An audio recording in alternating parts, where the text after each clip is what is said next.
The Bobcat Outsider is brought to you by Adventures of Shane and Laura. Come join the fun as we explore Montana, the national parks, and beyond.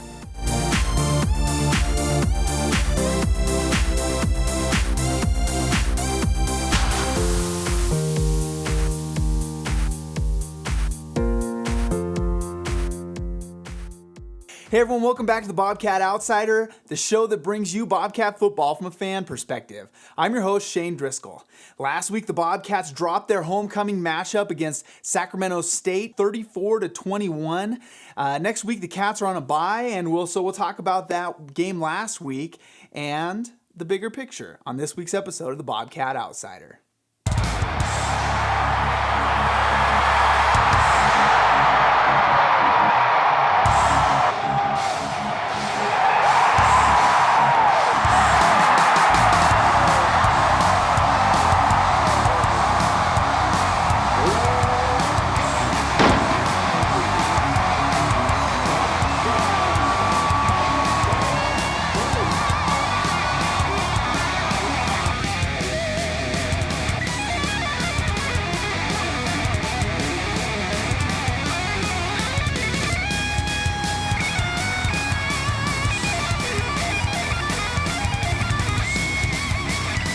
Hey everyone, welcome back to the Bobcat Outsider, the YouTube channel that brings you Bobcat football from a fan perspective. I'm your host, Shane Driscoll. Last week, the Bobcats dropped their homecoming game against Sac State, 34-21.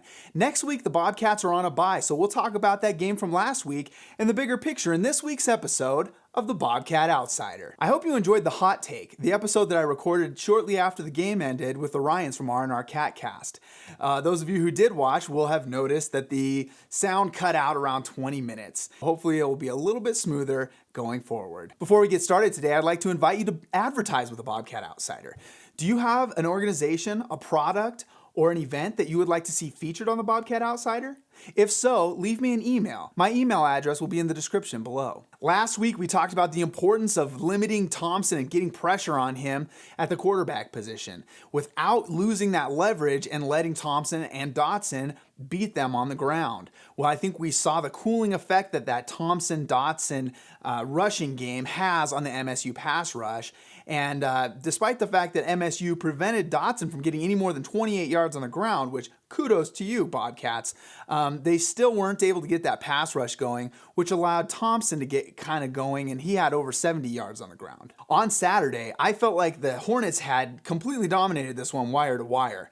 After watching the replay, though, I felt like there were a few key mistakes and a couple close calls that were really close, and if they had gone the other way, the Bobcats would have been in a different position. So I don't think that this one was quite as dominant of performance as I thought it was on Saturday. And I think the Bobcats were really right in this game, with the exception of a few really costly mistakes and judgment calls. All right, let's start with the bad news. In my opinion, the Achilles heel of these teams that Jeff Cho has put together over the past 3.5 years has been mistakes. I was really hoping that in this, his 4th year, he would get that cleaned up and we'd see a team that looked a lot different from the first few years. But in my opinion, that's really what is still hampering the Bobcats. With elite play at places, they're still allowing themselves to make these mistakes, which are plaguing the team and really preventing the Bobcats from becoming what I know they can become. The second bit of bad news is that after the Bobcats started to look like they were putting together a dominant offense, all of a sudden they're only able to put together 3 scores, and I attribute that to both mistakes that the Bobcats made and just a very good defense that Sac State was able to put on the field. And then the third bit of bad news is the punt snaps. This is the second week in a row that we see a snap that's a little bit low and mishandled. And last week it led to a turnover, a very costly turnover. Both of these were in the red zone.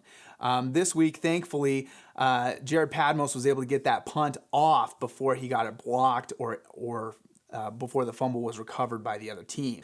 All right, enough of that. Let's talk about the stuff that I did like. If you went back and rewatched the game again, you'll notice that in the first quarter, the Bobcats looked like a much better team than Sac State. There was just a big costly error made in the red zone that completely turned the momentum around and essentially erased all the progress that the Bobcats made. I think they had something like twice as many yards of offense in the first quarter versus the Hornets. The MSU defense allowed the Hornets one drive that looked pretty darn rough.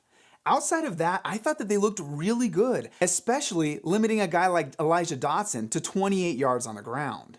I loved the two-pass sequence to Kevin Cassis, the first being a big third down conversion, the second a big 48-yard pass to get the Bobcats down into that red zone.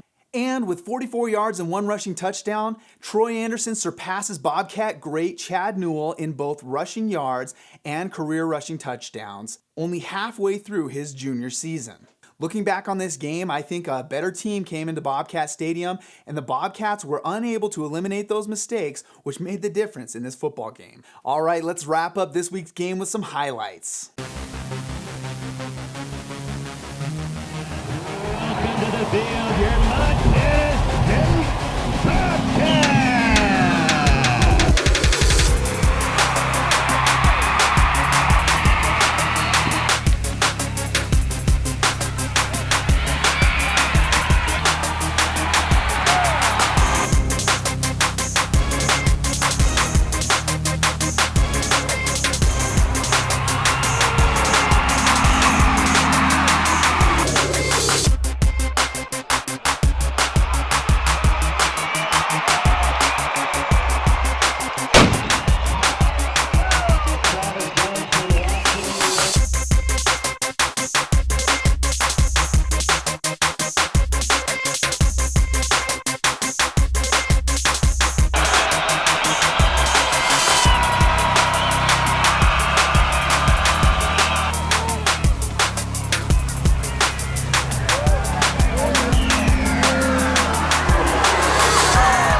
With that loss, the Bobcats dropped 6 spots from number 6 to number 12 in the Stats FCS Top 25 poll. The Hornets failed to pass the Cats at that 15 spot in the poll. I'll address the matchup with North Dakota in next week's episode. For now, the Bobcats are scouting themselves and will hopefully come out of the bye week with some fresh wrinkles to throw at North Dakota. This week's Across the Divide will be a short one as the Grizz were on their bye last week. They're going to face the Sac State Hornets this week in Sacramento. Now it's time for an outsider's eye view, a broader view of the FCS and the Big Sky Conference. Another weird week in the Big Sky Conference as Montana State's upcoming opponent gets stomped by Idaho State, and Idaho gets completely blanked by Portland State. Idaho, what's going on, man? I feel like you're preparing for some games and not for others or something. I don't know what to make of you. Elsewhere in the conference, Eastern and Davis get back on schedule, Eastern beating Northern Colorado and Davis beating Cal Poly, and Weber continues to roll, beating their in-state rival Southern Utah. Elsewhere in the FCS, 11 teams in the top 25 lost games this week. 3 of those were to teams above them. That means that 8 teams had upset losses in the top 25. I was talking to Colter Nuanez this weekend, and his take was that it's all about how you bounce back from a loss in the FCS. The Bobcats have to take care of business down the road and hope that Sacramento shows itself to be a force in the FCS in order to remain in contention for that top 8 seed. Now it's time for Outsider Opinions. My opinion this week is very specific to this football game. I covered the post-game press conference, and it was remarkable to me the level of maturity that I saw in the football team. They were all completely dejected. None of them was even remotely okay with losing this football game. I feel like this press conference taught me more about the Bobcats than the rest of the press conferences this season. The Cats seem like they're very serious. They do not expect to lose. When they do, it's devastating to them. And they don't blame it on other people on the team. They don't try to take away from the team that beat them. To me, this looks like a team that's going into the bye week with more focus and determination than they've shown this year, as they've let opponent early leads and mistakes creep into their gameplay. If they can clean up their play and show up to each game ready to play from the opening kickoff, they can be a top team in the FCS and definitely in contention for that top 8 seed. For the shout out of the week, I want to mention the R&R Cat Cast. If you're not listening to it yet, the R&R Cat Cast is another great piece of content from a fan perspective. Thanks to Ryan and Ryan for coming on the show last week. I really appreciate it.